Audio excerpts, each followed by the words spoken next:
চলে এলাম আজ একটি নতুন ক্লাসের টপিকস নিয়ে। এর আগের ক্লাসে বন্ধুরা আমরা বাংলা এবং ইংরেজির বুক যেগুলো রয়েছে সম্রাট এক্সক্লুসিভ সাজেশনস বুক এই বছর 2026-এর, সেখান থেকে কিন্তু আমরা প্রতিটি চ্যাপ্টার অর্থাৎ প্রথম চ্যাপ্টারগুলো কিন্তু তোমাদেরকে রিভিউ এবং তার সঙ্গে টপ প্রশ্ন সাজেশানস, যারা বইগুলো কিনতে পারোনি তাদের জন্য সেখানে রয়েছে প্রশ্ন এবং গুরুত্বপূর্ণ কিছু ইনফরমেশান। এই সব কিছু কিন্তু এর আগের ক্লাসগুলোতে আমরা বলেছি। আজকের ক্লাসে আমরা মাধ্যমিকের গণিত থেকে প্রথম যে চ্যাপ্টারটি থাকবে সেই চ্যাপ্টারটি থেকে কিন্তু আমি তোমাদেরকে সাজেশানস এবং রিভিউ করে দেখাবো। তো প্রথমে যেই চ্যাপ্টারটি রয়েছে সেটা হচ্ছে পাটিগণিত।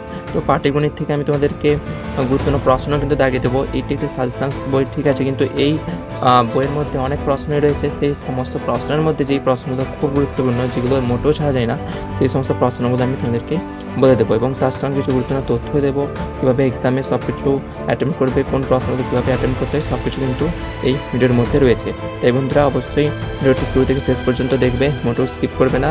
আর চ্যানেলটি নতুন হয়ে থাকলে অবশ্যই সাবস্ক্রাইব রাখতে ভুলবে না। বন্ধুরা চলো শুরু করছি আজকের ক্লাসের টপিক্স নিয়ে। আজকে আমরা পাটিগণিত নিয়ে আলোচনা। বন্ধুরা দেখতে পাচ্ছ প্রথমে হচ্ছে পাটিগণিত। তো এখানে পাটিগণিতে কিন্তু তোমাদের টোটাল মার্কস হচ্ছে 90। তো এখানে 90-এর মধ্যে 12 মার্কস কিন্তু তোমরা এই পাটিগণিতটি যদি খুব ভালোভাবে প্র্যাকটিস করে এখান থেকে কিন্তু তোমরা পেয়ে যাবে। এখানে কিছু গুরুত্বপূর্ণ ইনফরমেশান দিয়েছে, তোমরা চাইলে এটা করে নিতে পারো, আমি পড়ে শোনাচ্ছি না। তারপর এখানে এক নজরে নম্বর কীভাবে কী সমস্ত চ্যাপ্টার অনুযায়ী বা কীভাবে কী সমস্ত নম্বর বিভাজন রয়েছে সমস্ত কিন্তু এখানে রয়েছে।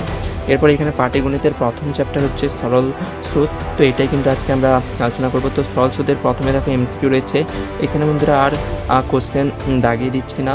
তো এখান থেকে এই পেজের মধ্যে বিশেষ করে এখানে কিন্তু এই প্রশ্নটি কিন্তু গুরুত্বপূর্ণ, এটা আমি আর দাগিয়ে দিচ্ছি না। এখানে কিন্তু সূত্রটা দিয়েছে যে I=PRT/100। এই সূত্র ধরে কিন্তু তোমরা এই সমস্ত অঙ্কগুলো করতে পারবে। এই অঙ্ক বইয়ের সুবিধাই হচ্ছে যে এখানে কিন্তু তোমাদের কিছু প্রশ্ন দেওয়া রয়েছে, এমন নয়, সমস্ত কিছু সলিউশনও কিন্তু তোমরা এখানে পেয়ে যাচ্ছ। এরপর যদি আমরা এখানে 2 দাগের প্রশ্নটা দেখি, 2 দাগেরটিও কিন্তু খুবই গুরুত্বপূর্ণ। তোমরা কিন্তু সমস্ত প্রশ্নই কিন্তু অবশ্যই প্র্যাকটিস করে রাখবে, এই সমস্ত প্রশ্নই কিন্তু খুবই গুরুত্বপূর্ণ। এরপর তোমরা এখানে 3-এরটা করে নিতে পারো, 3-এরটাও কিন্তু খুব গুরুত্বপূর্ণ। এই সমস্ত অঙ্ক কিন্তু করে নিও, কারণ এই সমস্ত অঙ্কগুলো তোমাদের যে নিজেদেরকে করতে হচ্ছে তা নয়, নিজেরা প্র্যাকটিস করবে, ঠিক আছে। আর না যদি পারো তখন কিন্তু তোমরা এই বইটির সাহায্য নিতে পারো। তোমরা অবশ্যই আমি বলবো এই সমস্ত প্রশ্নগুলো কিন্তু তোমরা অবশ্যই খাতাতে নোট করে নেবে, অথবা তোমরা এগুলো কিন্তু অবশ্যই স্ক্রিনশট মেরে নেবে। পরে যদি নোটস বানিয়ে রাখো, পরে কিন্তু তোমাদের পড়তে কিন্তু অনেকটাই সুবিধা হবে। এরপরে যে 5-এর প্রশ্নটি যে বার্ষিক 10% সরল সুদের হারে এ টাকার 2 মাসের সুদ, এই টাইপের প্রশ্ন কিন্তু তোমাদের পরীক্ষাতে প্রায়শই দিয়ে থাকে। এগুলো কিন্তু খুবই গুরুত্বপূর্ণ, তাই এই টাইপের প্রশ্ন কিন্তু মোটেও ছেড়ে যাওয়ার চেষ্টা করো না। এরপর এখানে 6-এরটা দেখে নাও, নোট বুক বলে দিয়েছে যে এগুলো পরীক্ষায় দেখে গেলে তোমাদের অনেকটাই সুবিধা হবে। কী কী বিষয়টা বলেছে তোমরা দেখে নেবে একটু। এরপর 6-এর প্রশ্নটা কিন্তু খুবই গুরুত্বপূর্ণ যে কোনো মূলধন নির্দিষ্ট সরল সুদের হারে 20 বছরের দ্বিগুণ হয়, তবে একই সরল সুদের হারে ওই মূলধন 3 গুণ হবে কত বছরে, এটা কিন্তু ইম্পর্টেন্ট রয়েছে। এইভাবে দেখতে দেখতে এখানে কিন্তু তোমরা 7-এরটাও করে নেবে। 8-এরটাও কিন্তু খুব গুরুত্বপূর্ণ যে বার্ষিক 8% সরল সুদের হারে কোনো মূলধনের n বছরে মোট সুদ PNR/25 টাকা হলে মূলধনের পরিমাণ কত, এটা কিন্তু এখানে লিখবে।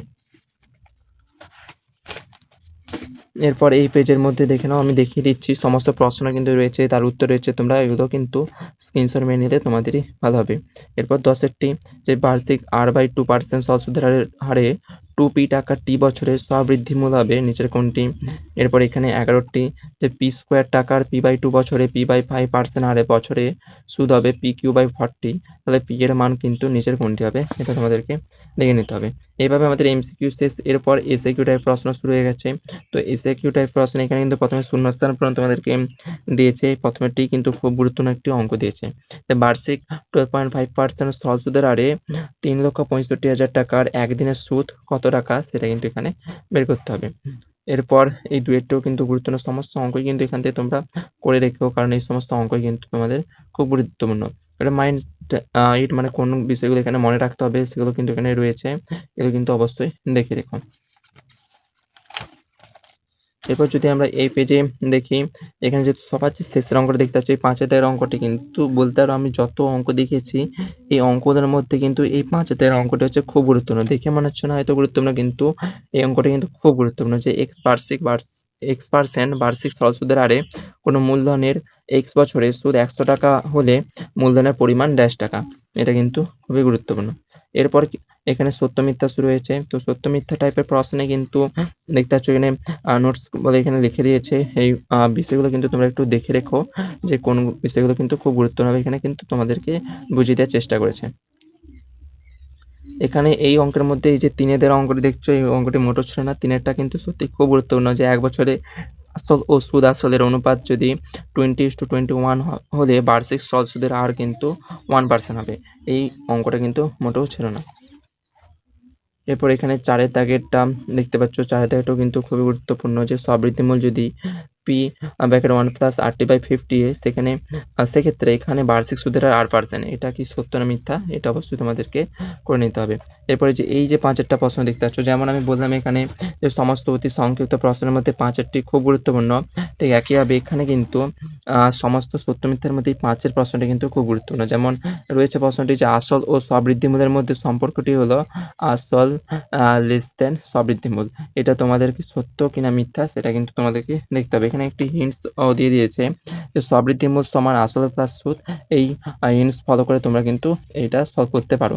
এরপর এখানে যে নোটবুক বলে লিখে দিয়েছে, এটা কিন্তু একটু পড়ে নিও। এরপর এখানে সংক্ষিপ্ত উত্তরধর্মী প্রশ্নাবলী অর্থাৎ 2 মার্কসের প্রশ্ন শুরু হয়ে গেছে।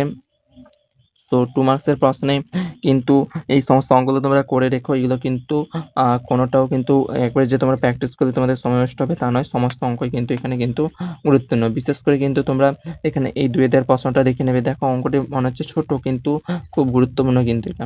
যে বার্ষিক কত হারে সুদে 900 টাকার 4 বছরের সুদ 720 টাকার 5% হারে 6 বছরের সুদের সমান হবে, সেটা কিন্তু লিখতে হবে। উত্তরও রয়েছে 6%। আর এখানে কিন্তু তোমাদেরকে হিন্টস দিয়ে দিয়েছে, তোমরা এটা করে রাখবো। এটা সহজ অঙ্ক কিন্তু খুবই গুরুত্বপূর্ণ। এরপর আরেকটি গুরুত্বপূর্ণ অঙ্ক হচ্ছে 3টি যে বার্ষিক 5% সহজ সুদের হারে কত টাকার মাসিক সুদ 1 টাকা তা নির্ণয় করতে হবে। তো এটা কিন্তু এখানে সলভ করে দেওয়া রয়েছে। এরপর এই পেজের মধ্যে এই যে 4 অঙ্কটি সবগুলোই গুরুত্বপূর্ণ বলে রেখেছি যে বার্ষিক সুদ আসলের 1/60 অংশ হলে 8 মাসে 690 টাকার সুদ কত হবে, এটা কিন্তু এখানে লিখতে হবে।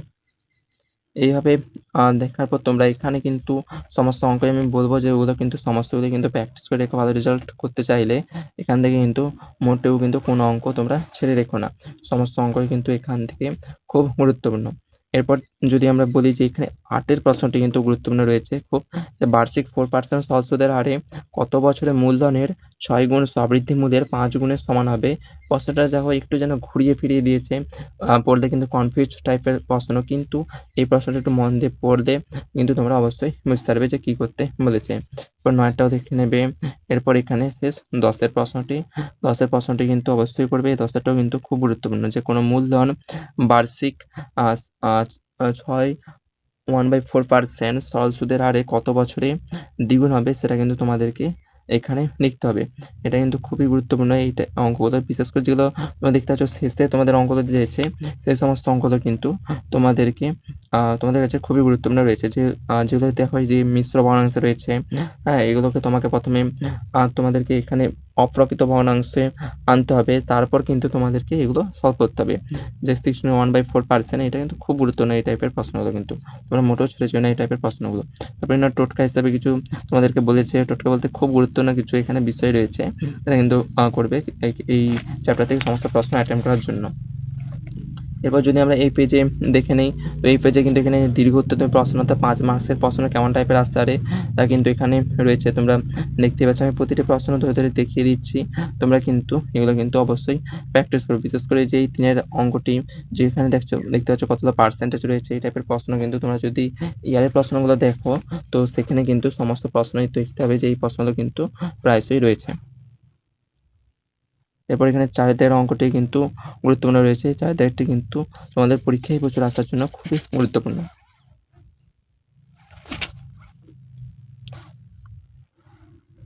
এরপর এখানে 5 অঙ্কটার জন্য একটু টোটকা দিয়েছে যে অঙ্কগুলো কীভাবে সলভ করবে, তো এটা কিন্তু একটু দেখে রেখো। সবচেয়ে ভালো যে এই বইটিতে কিন্তু সমস্ত অঙ্ক কিন্তু তোমাদেরকে সলভ করে দেওয়া রয়েছে, তাই কিন্তু এটা কিন্তু বেটার তোমাদের জন্য। যারা বইগুলো কিনে উঠতে পেরেছো ভালো, যারা কিনে উঠতে পারোনি এভাবে কিন্তু আমি প্রতিটি চ্যাপ্টার থেকে তোমাদেরকে ধরে ধরে কিন্তু 60টি প্রশ্ন দিয়ে যাব। এরপর এখানে চক্রবৃদ্ধি সুদ ও সমাহার বৃদ্ধি বা হ্রাস হচ্ছে। তো এটা আমি আর আজকে আলোচনা করছি না, পরের ক্লাসে আমরা আলোচনা করব। তো বন্ধুরা, এই ছিল আজকের ক্লাসের টপিকস। আজকে কিন্তু আমরা পাটিগণিতের সহজ সুদ চ্যাপ্টারটি কিন্তু তোমাদেরকে দেখিয়ে দিলাম, গুরুত্বপূর্ণ সমস্ত প্রশ্ন। তো চলো দেখা হচ্ছে নেক্সট ক্লাসে। আজকে কিন্তু এই পর্যন্তই রইল। আজকে আমরা গণিত আলোচনা করলাম, পরবর্তী ক্লাসে আমরা অন্য চ্যাপ্টার নিয়ে আলোচনা করব। চলো দেখা হচ্ছে নেক্সট ক্লাসে।